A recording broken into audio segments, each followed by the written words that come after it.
What kind of tile can you put on the wall or shower? Do you have to seal tile? How much extra tile should I buy for my project? What thin set is the best for my tile application? How hard is it to maintain natural stone? You have questions, we have answers. Welcome to the Belk Tile Podcast. How to style the bathroom, the backyard, the kitchen. How to improve your home style with tiles to make your home absolutely beautiful. Welcome to the Belk Tile Podcast. Here's your host, Mike Belk.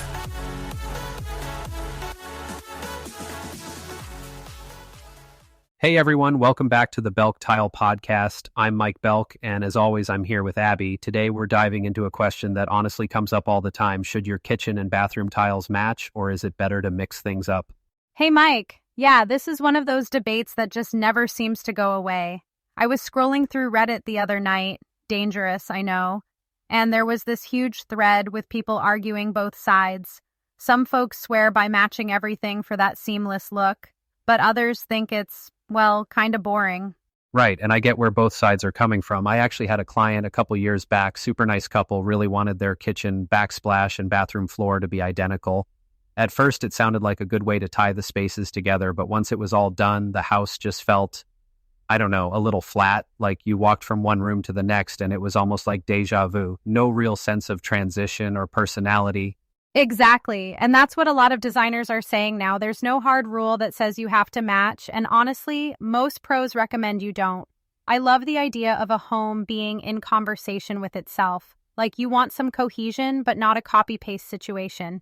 Each room should have its own vibe, right? Yeah, and there are just so many beautiful tile options out there. Why limit yourself? I mean, you can totally keep things cohesive by sticking to a similar color palette or using related textures. Like maybe you do a matte subway tile in the kitchen and a textured porcelain in the bath, both in soft gray. They feel related but not identical. Totally. I always tell clients, think of your tiles like family members. They don't have to be twins, but they should at least look like they belong at the same dinner table. You can play with different patterns or even just shift the shade a little. And if you're worried about things getting too busy, you can always ground the space with white paint or simple accessories. But don't be afraid to let your tile choices show some personality.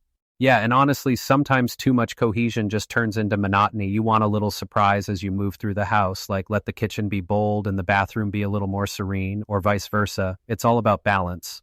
And if you're not sure where to start, just pick a palette you love and pull different textures or finishes from it. That way everything feels connected, but you still get that visual interest.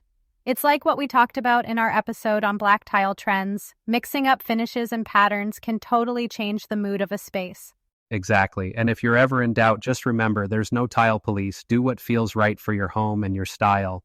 All right, so speaking of color and personality, let's talk paint. I saw this Zillow study the other day. Apparently, painting your kitchen olive green or your bedroom navy blue can actually boost your home's value. Like, we're talking thousands of dollars more on the sale price. Isn't that wild? Yeah, I saw that too. Olive green kitchens and navy blue bedrooms. I gotta admit, I wouldn't have guessed olive green for a kitchen, but it makes sense. It's got that grounded, nature-inspired vibe, and navy in the bedroom just feels classic and calming. I actually just finished a project where we did a navy blue accent wall in the primary bedroom. The whole space felt instantly more sophisticated, and the client said it made the room feel like a retreat. When they listed the house, that bedroom was the first thing buyers commented on. It's amazing how much impact a single color can have. Yeah, and it's not just about resale either. Color psychology is real. Earth tones like celadon, sand, those sun-washed clays can make a space feel relaxed and welcoming. I mean, we've seen this trend in tile too, right? Those soft muted palettes are everywhere right now. Absolutely. I love using those mineral tones, chalky celadon, sandstone, pale ecru. They're subtle, but they totally change the mood of a room. And they work with so many styles, from modern to coastal to traditional. Plus, they're not so bold that you'll get tired of them in a year. And if you're not ready to commit to a full wall, you can always start small, throw pillows, a rug, even a vase in one of those colors. It's like dipping your toe in before you dive all the way in. Exactly. And if you're thinking about selling, those little touches can make your home feel more current and inviting. But even if you're staying put, it's about creating a space that feels good to you. That's what matters most. All right, so let's shift gears a bit because no matter how beautiful your tile or paint is, if your bathroom's a mess, it's not going to feel like a sanctuary. Abby, you're the queen of bathroom organization. What's your go-to advice for folks who want to declutter? Oh man, I could talk about this all day. First rule, only keep what you actually use. Seriously, go through your drawers and toss anything expired or that you haven't touched in 6 months. That old mascara, it's gotta go. And if you've got 3 half-used bottles of the same lotion, finish one before you open the next. It's amazing how much space you free up just by getting rid of duplicates and stuff you don't love. Yeah, and I think people forget about the little things like cords from hair tools or random stuff that just ends up in the bathroom for no reason. I mean, I've seen everything from coffee mugs to kids' toys in there. If it doesn't belong, move it out. Totally. And don't underestimate the power of a deep clean. Once you've decluttered, wipe down the counters, clean the mirrors, scrub the sink. Even a tiny bathroom feels bigger and brighter when it's clean. And if you've got glass cabinets, be strategic about what you display. Less is more. Trust me. I love that. And for storage, you don't have to get fancy. Even just a couple of baskets or drawer organizers can make a huge difference. I remember you showed me that trick with the little tray for daily essentials. Keeps the countertop from turning into a disaster zone. Yeah, I call it my 1-minute tidy. Just corral your most used items in a tray or basket, and at the end of the day, put everything back. It's simple, but it works. And honestly, when your bathroom's organized, it changes the whole feel of your home. It's like if you can keep that space calm, the rest of the house just feels more put together. Couldn't agree more. And hey, if you're thinking about selling, buyers definitely notice a tidy bathroom. But even if you're not, it just makes your mornings a little less stressful. And who doesn't want that? Exactly. All right, I think that's a good place to wrap up for today. Thanks for hanging out with us, everyone. We'll be back soon with more tile talk and design tips. Yeah, thanks for listening, Abby. Always a pleasure. See you next time. See you, Mike. Bye, everyone.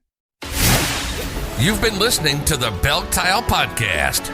When it comes to creating a beautiful home using tile, this is the podcast for products, design ideas, and tips. We hope you got some useful, practical information from this show, and we'll be back soon. But in the meantime, reach out. The website is www.belktile.com. Our store phone number is 614-543-8334. Find us on Facebook and Twitter at Belk Tile and on Instagram at Belk Tiles. Make sure to leave a rating and review.